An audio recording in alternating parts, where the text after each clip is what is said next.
हमने ये देखा कि जब भी कोई पार्टिकल का मोशन होता है तो उसकी पोजीशन टाइम के साथ चेंज होती है। तो जो चेंज है वो हमने बता दिया डिस्टेंस और डिस्प्लेसमेंट। अब आगे बढ़ते हैं।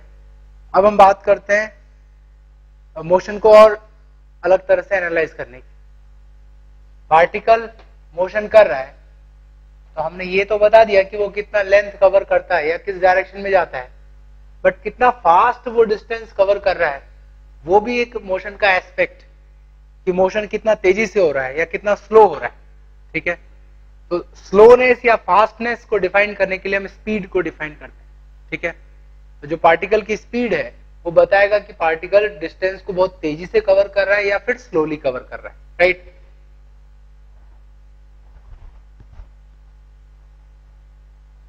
Speed of particle.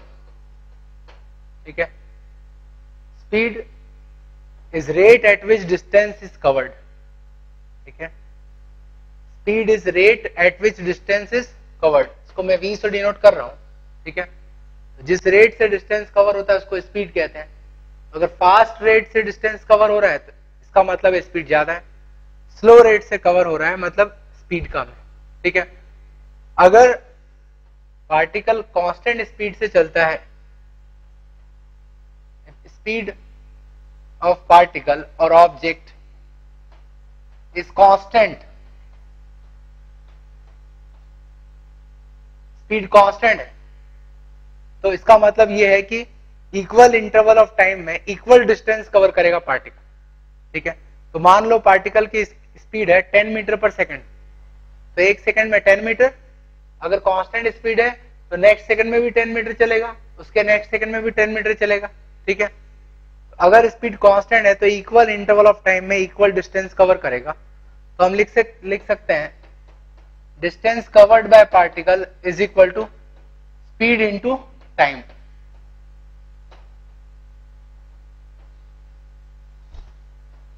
ठीक है, तो स्पीड कांस्टेंट है तो हम लिख सकते हैं सीधे distance is speed into time. Unit क्या होगा स्पीड का? अगर हम बात करें SI यूनिट की, so that is metre per second, और ऐसे तो कई यूनिट हो सकते हैं। कुछ कॉमन यूनिट की बात करें, किलोमीटर पर आवर। ठीक, किलोमीटर पर आवर और मीटर पर सेकंड में हम रिलेशन लिख सकते हैं 1 किलोमीटर पर आवर।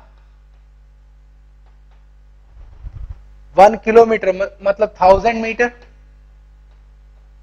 और 1 आवर मतलब 3600 सेकेंड्स।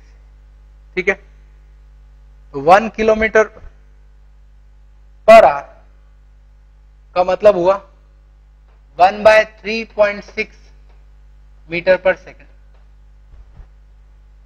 ठीक है, या इसका उल्टा मैं लिखूं 1 metre per second is equal to 3.6 kilometre per hour. ठीक है, फॉर एग्जाम्पल एक कार पॉइंट ए से स्टार्ट होती है और इस तरह के रूट को फॉलो करते हुए पॉइंट बी तक पहुंचती है। ठीक है, ए से बी तक का टोटल डिस्टेंस जो है वो हमें गिवन है, दैट इज 200 किलोमीटर। हम एज्यूम करते हैं कि जो कार है वो कांस्टेंट स्पीड से चल रही है ए से बी की तरफ। Car is moving with constant speed from A to B. ठीक है, अगर कार की स्पीड है 50 किलोमीटर पर आवर तो कार को ए से बी तक जाने में कितना टाइम लगेगा? ठीक है, तो distance is speed into time, time is distance upon speed.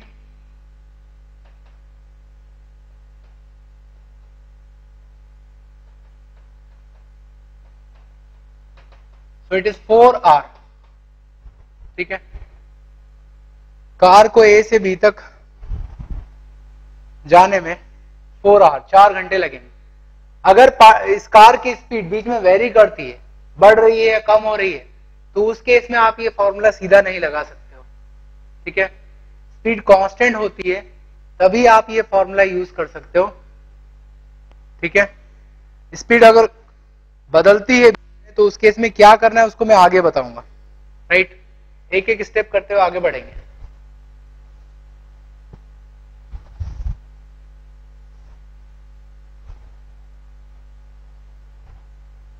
तो अगर किसी जर्नी में पार्टिकल की स्पीड बदल रही है, ठीक है, तो उस केस में हम डिफाइन करते हैं एवरेज स्पीड और एवरेज वेलोसिटी।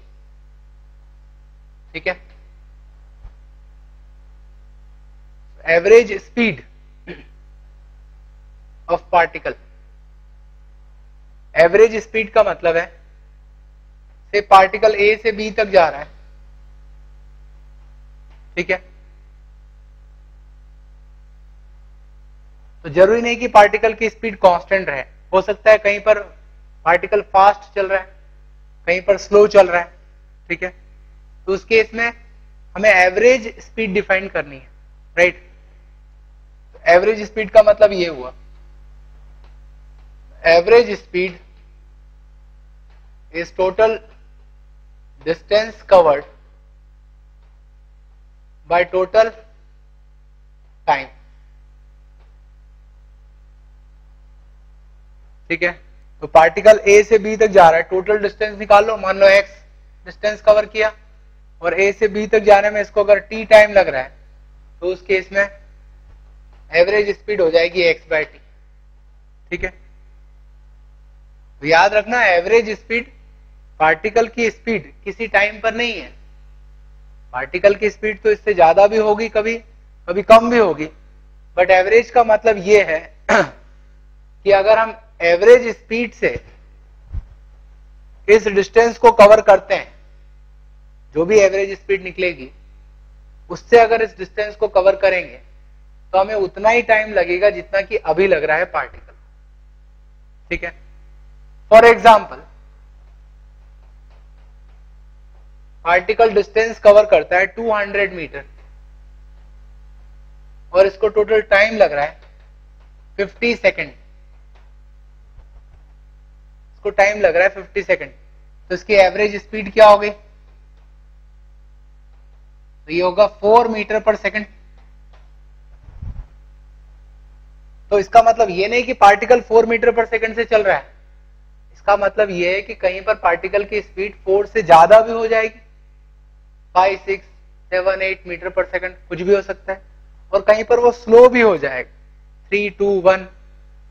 बट इसका मतलब ये है कि अगर आप constant 4 metre per second speed से चलते हो तो आपको उतना ही टाइम लगेगा जितना कि इस पार्टिकल को अभी लग रहा है, दैट इज 50 सेकेंड। ठीक है, तो एवरेज का यूज होता है, एवरेज हमारी डे टू डे लाइफ में काम करता है। ठीक है ना, क्योंकि कई बार जब हमें एक शहर से दूसरे शहर जाना होता है, ठीक है, तो हम ये देखते हैं कि कितना डिस्टेंस कवर करना है और हमारे पास कितना टाइम है, कितने टाइम में हमें कवर करना है, तो हम समझ जाते हैं कि हमें इस पर्टिकुलर एवरेज स्पीड को मेंटेन करना होगा। तो एवरेज स्पीड का मेंटेन करने का मतलब है कि हमारा जो व्हीकल है वो कभी फास्ट भी हो सकता है, स्लो भी हो सकता है, बट ऑन एन एवरेज हमें उस स्पीड से चलना है। राइट, दैट मीन्स उस स्पीड से जितना टाइम लगेगा उतने ही टाइम में पहुंचना है। ठीक है,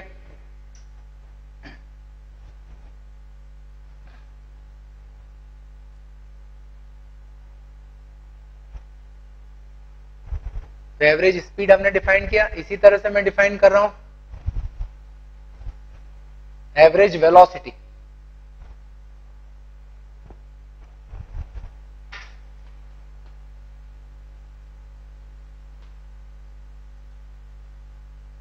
तो इससे रिलेटेड टर्म है, पार्टिकल अगर ए से बी तक जा रहा है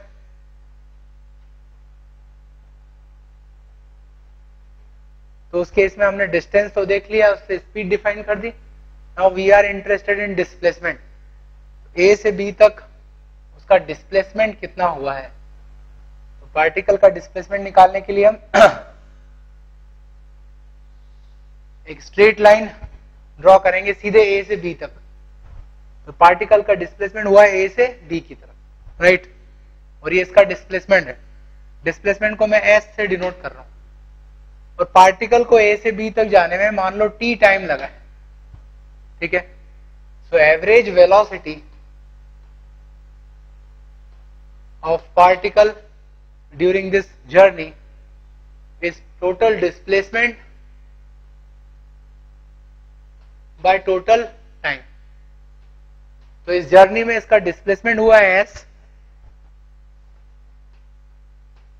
और टाइम टी, ठीक है। तो एवरेज वेलोसिटी हो जाएगा एस बाई टी। तो वेलोसिटी निकालने में हम डिस्टेंस से कंसर्न नहीं रखते हैं, हो सकता है और बड़ा रूट घूम के आए, तो हमें मतलब नहीं है, we are concern with displacement, ठीक है। Average velocity is displacement by time. अब इसका क्या मतलब है ये देखो,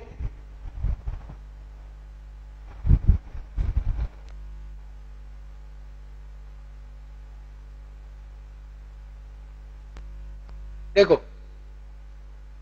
इसका मतलब देखते हैं एक एग्जांपल लेके।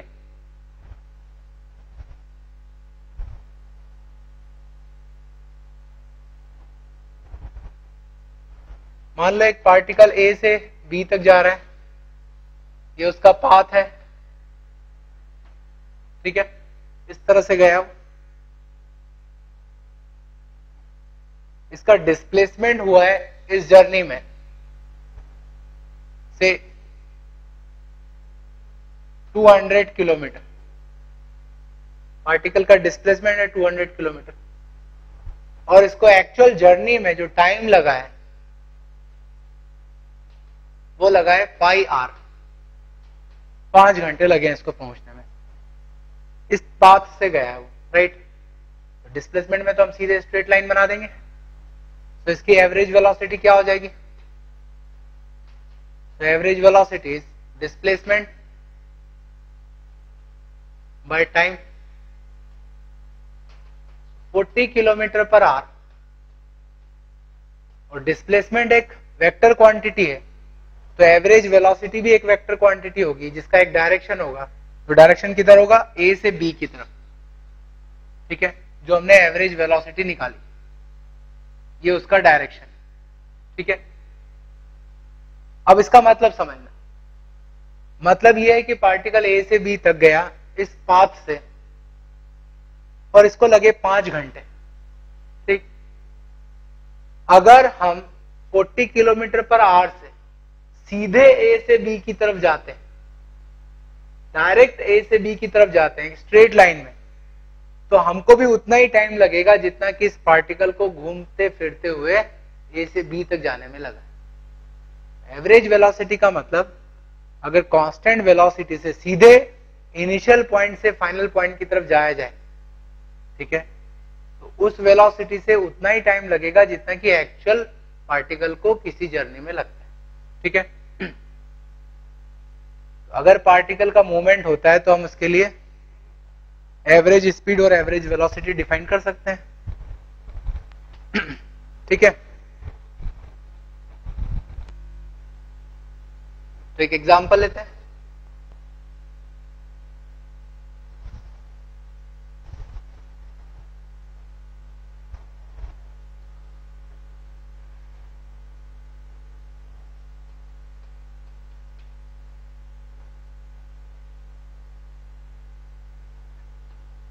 एक कार पॉइंट ए से स्टार्ट करती है अपनी जर्नी, ए से बी तक चल रही है, ठीक है।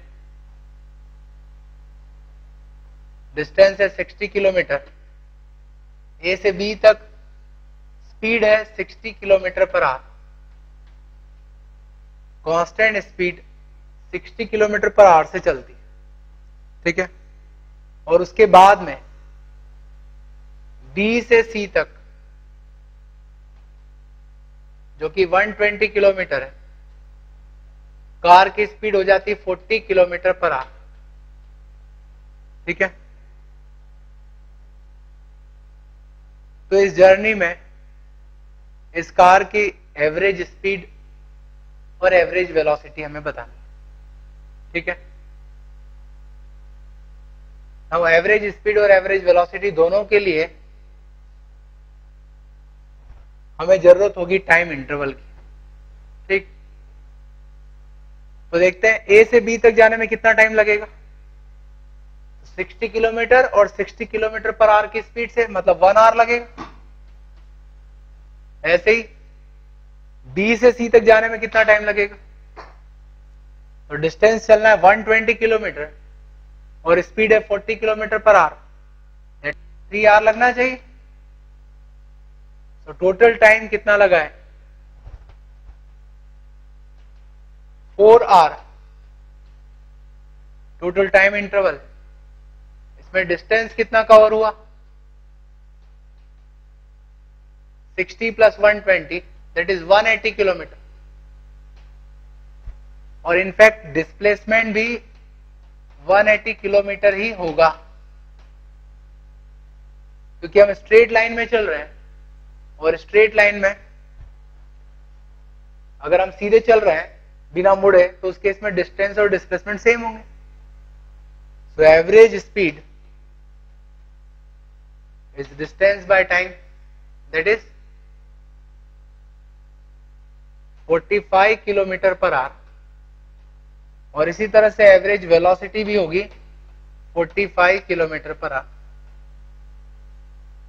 ठीक है, मतलब ये है कि 45 किलोमीटर पर आवर से अगर हम सीधे चलते हैं तो ए से सी तक जाने में हमें 4 घंटे लगेंगे, जितने टाइम में वो कार आ रही।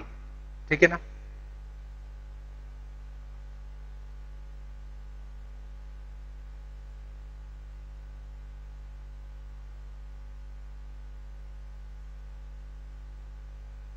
अब इसी प्रॉब्लम में थोड़ा चेंज करते हैं।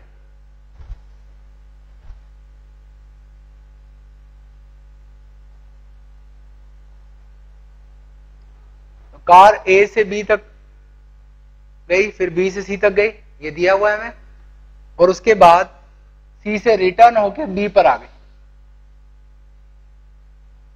उसके बाद सी से रिटर्न होके बी पर आ गई, और रिटर्न आने की जो स्पीड है उसकी, ठीक है, that is 60 kilometre per our. Return में उसने स्पीड बढ़ा ली, 60 किलोमीटर आवर से वापस आ गए। मतलब ए से शुरुआत हुई और घूम के वापस बी पर आया। अगेन हमें एवरेज स्पीड और एवरेज वेलोसिटी बतानी है। ठीक है, सो एवरेज स्पीड और एवरेज वेलोसिटी। ठीक है, पहले ये देखते हैं कि कितना टाइम लग रहा है।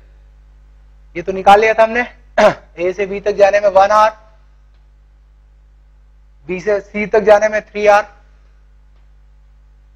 अब सी से बी 60 किलोमीटर पर आवर की स्पीड है, डिस्टेंस है 120 किलोमीटर, 2 आवर लगेंगे आने में।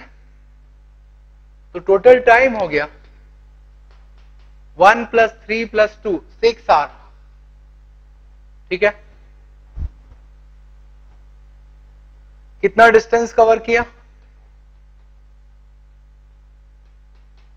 तो डिस्टेंस 60 किलोमीटर, 120 + 120।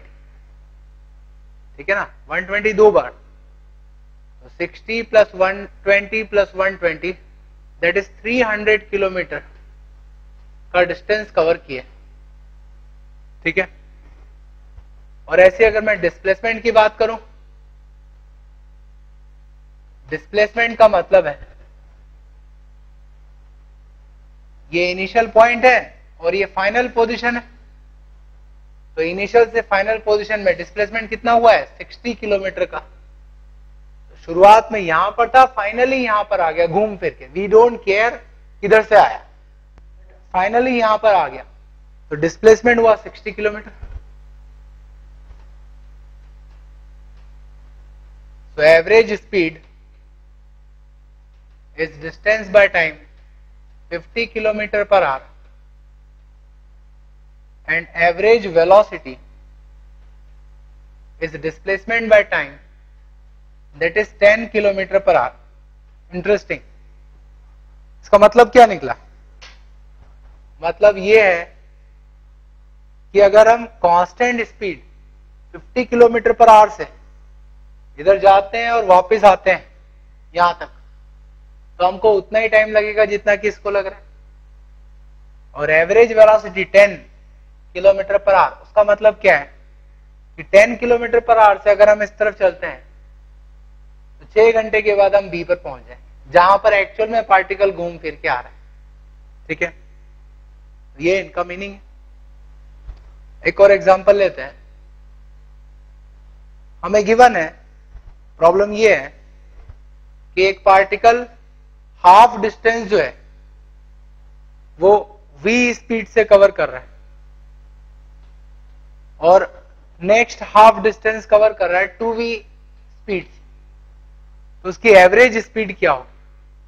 ठीक है ना, मतलब पार्टिकल को a से b तक जाना है, जो टोटल डिस्टेंस है उसका हाफ पार्ट कवर कर रहा है वो v स्पीड से और नेक्स्ट हाफ पार्ट कवर कर रहा है वो 2v स्पीड से, तो उसकी एवरेज स्पीड क्या होगी उस जर्नी में। ठीक है, तो मान लेते हैं उसको a से b तक जाना है, टोटल डिस्टेंस से x है। ठीक, टोटल डिस्टेंस से x। नाउ इसका मिड पॉइंट देख लो, इसको मैं c कह रहा हूं, तो ये होगा x/2 और नेक्स्ट हाफ भी x/2। तो फर्स्ट हाफ कवर किया v स्पीड से और नेक्स्ट हाफ कवर किया 2v स्पीड से। ठीक है, एवरेज स्पीड के लिए टोटल टाइम की जरूरत है, तो आप देखो a से c तक कितना टाइम लग रहा है, तो उसको मैं TAC कह रहा हूं। a से c तक आने में टाइम लगेगा डिस्टेंस बाय स्पीड x/2v। ऐसे c से b तक जाने में कितना टाइम लगेगा? Distance by speed x/4v। तो टोटल टाइम कितना लगा जर्नी में, ऐड कर दो, दैट इज 3/4 x/v। ठीक है ना, तो ये टोटल टाइम आ गया। टोटल डिस्टेंस कितना है? x। So average speed is distance by time. So it is 4v/3.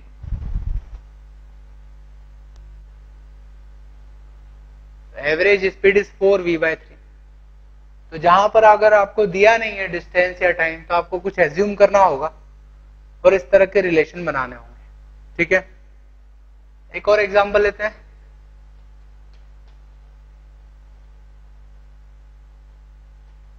Particle को जाना है a से b तक।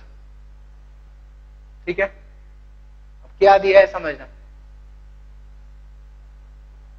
पार्टिकल मूवमेंट कर रहा है a से b तक और इसको कुछ टाइम लगता है। ठीक है, तो हाफ द टाइम में इसकी स्पीड होती है v और नेक्स्ट हाफ टाइम में इसकी स्पीड होती है 2v। तो हमें एवरेज स्पीड बतानी है क्या हो। ठीक है, तो यहां डिस्टेंस नहीं टाइम बोला है, तो मान लो 4 घंटे लग रहे हैं, तो पहले 2 घंटे में स्पीड v है और नेक्स्ट 2 आवर्स में स्पीड 2v। ठीक है, फर्स्ट हाफ में v और नेक्स्ट हाफ टाइम में 2v, तो एवरेज स्पीड क्या होगी। ठीक है, तो समझना। अब आप मिड पॉइंट नहीं ले सकते यहां, तो मान लो इसको a से b तक जाने में t टाइम लग रहा है, टोटल टाइम है t। तो पहले हाफ टाइम में इसकी स्पीड कम है, मतलब कम डिस्टेंस कवर करेगा, नेक्स्ट टाइम में डबल डिस्टेंस कवर करेगा। ठीक है, तो यहां शुरुआत हुई 0 टाइम पर, t/2 टाइम के बाद ये पहुंचा यहां तक, पॉइंट C तक। ठीक है, A से C तक डिस्टेंस हो गई x1 और उसके बाद जब t टाइम हो गया तो यहां पहुंच गया। तो ये इंटरवल हुआ t/2 टाइम का और ये भी इंटरवल t/2 टाइम, लेकिन इसमें ज्यादा डिस्टेंस कवर करेगा। इसको मैं x2 कह देता हूं। तो फर्स्ट हाफ टाइम में कितना डिस्टेंस कवर किया? Distance is speed into time, speed है v इंटू टाइम t/2, और नेक्स्ट है हाफ टाइम में स्पीड है 2v time t/2। So total distance कितना कवर किया, इट इज 3/2vt, और टाइम लग रहा है इसको t, सो एवरेज स्पीड क्या होगी, distance by time, that is 3/2v। ठीक है, देखो स्पीड और वेलोसिटी दो अलग अलग क्वांटिटीज होती है, उनका मतलब हमें समझ लेना चाहिए। ठीक है, उनमें डिफरेंस समझ लेना चाहिए।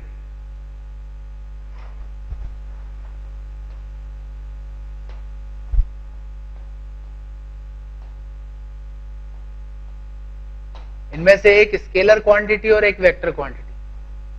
Speed is a scalar quantity and velocity is a vector quantity. Vector quantity मतलब जिसमें आपको डायरेक्शन भी बताना होता है, बिना डायरेक्शन के उसका कोई मीनिंग नहीं। ठीक है, अब मतलब समझना, स्पीड का मतलब जिस रेट से डिस्टेंस कवर किया जाता है, ठीक है, और वेलोसिटी का मतलब जिस रेट से डिस्प्लेसमेंट कवर किया जाता है, राइट। बट किसी मोमेंट की बात की जाए तो स्पीड और वेलोसिटी में एक रिलेशन होता है। ठीक है, वेलोसिटी में दो बातें आ गई, किस रेट से आप डिस्टेंस को कवर कर रहे हो, ठीक है, और साथ में किस डायरेक्शन में मूवमेंट हो रहा है। और स्पीड में सिर्फ एक ही बात है कि किस रेट से डिस्टेंस को कवर कर रहे हो। ठीक है, सो फॉर एग्जांपल एक कार 20 मीटर पर सेकंड से मोशन कर रही है, तो हम कहेंगे कार की स्पीड है 20 मीटर पर सेकंड। कार की स्पीड 20 मीटर पर सेकंड, ठीक है, बट हम ये नहीं कह सकते कि कार की वेलोसिटी 20 मीटर पर सेकंड, क्योंकि वेलोसिटी वेक्टर क्वांटिटी है, वो डायरेक्शन को भी शो करती। तो हमको कहना चाहिए कि कार की वेलोसिटी 10 मीटर पर सेकंड होगी किसी पर्टिकुलर डायरेक्शन में। मान लो ये डायरेक्शन है ईस्ट, तो हम कहेंगे velocity of car is 10 metre per second towards east. इसका मतलब स्पीड और वेलोसिटी में कोई डिफरेंस नहीं है। वेलोसिटी का जो मैग्नीट्यूड होगा, जो क्वांटिटी होगी उसके अंदर, वो स्पीड है, और साथ में एक डायरेक्शन भी है जिसको आपको अलग से शो करना पड़ेगा, राइट। तो किसी भी मोमेंट पर पार्टिकल की स्पीड बताएगी कि कितना फास्ट चल रहा है या कितना स्लो चल रहा है, और वेलोसिटी बताएगी कि फास्ट और स्लो चलने का जो उसका मोशन है वो किस पर्टिकुलर डायरेक्शन में और कितनी फास्ट और स्लो चल रहा है। ठीक है, तो मैं कह सकता हूं वेलोसिटी में दो चीजें हैं, एक कितनी फास्ट चल रहा है पार्टिकल, तो फास्ट चलने का मतलब वो स्पीड को बताएगा, और किस डायरेक्शन में चल रहा है। ठीक है, तो ऑल दो कॉमन लैंग्वेज में हम दोनों ही टर्म को, ठीक है, एक दूसरे से रिप्लेस कर देते हैं। वेलोसिटी स्पीड इस तरह से यूज कर लेते हैं वर्ड्स, बट उनका मीनिंग है स्पीड जो है वो स्केलर क्वांटिटी और velocity vector quantity, right.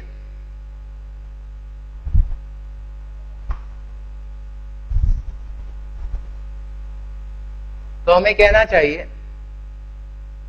Speed is magnitude of velocity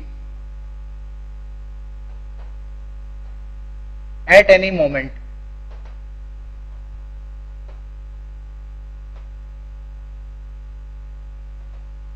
ठीक है, तो किसी भी मोमेंट पर जो स्पीड है वो वेलोसिटी के मैग्नीट्यूड को शो करती है, राइट।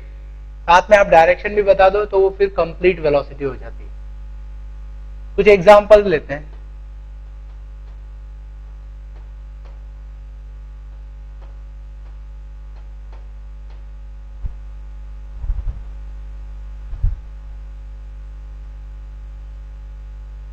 डायरेक्शन शो की है मैंने। एक कार 50 किलोमीटर पर आवर से वेस्ट की तरफ जा रही, तो इसकी स्पीड क्या होगी, स्पीड लिखोगे आप 50 किलोमीटर पर आवर, और इसकी वेलोसिटी तो वेलोसिटी होगी 50 kilometre per our towards waste. ठीक है, ऐसे ही एग्जाम्पल लेते हैं। ये डायरेक्शन है अपवर्ड और ये डाउनवर्ड। एक पत्थर को हमने उछाला है, इस समय ये ऊपर की तरफ जा रहा है with 20 metre per second speed. ठीक है ना, तो स्पीड हो गई 20 metre per second and velocity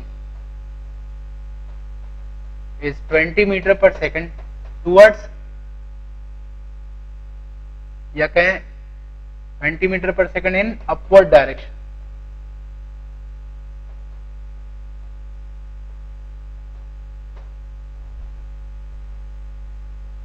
तो वेलोसिटी में आपको डायरेक्शन को भी मेंशन करना होगा। ठीक है,